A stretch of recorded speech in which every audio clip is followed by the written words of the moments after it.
দুনিয়ার সব নবীদের জন্য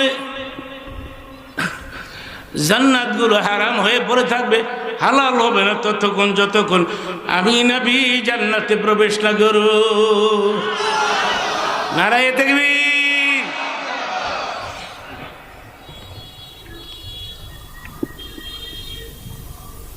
আচ্ছা, আমি আরেকটা হাদিসের কথা বলে ফেলি।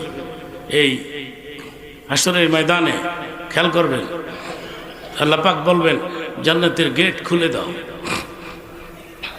এখন এটা আল্লাহর হুকুম, এখন বুখারীর আলোচনা, এখন আমার হাবিবের উম্মতগুলো বেহেশতে প্রবেশ করবে। আপনারা বলেন আমি শুনবো, সেখানে অন্য অন্য নবীদের উম্মত থাকবে না? ওরা কমপ্লেন দিবে, অবজেকশন, আল্লাহ কেন আমরা কি লা ইলাহা ইল্লাল্লাহ বলি নাই? ওরা আগে যাবে কেন?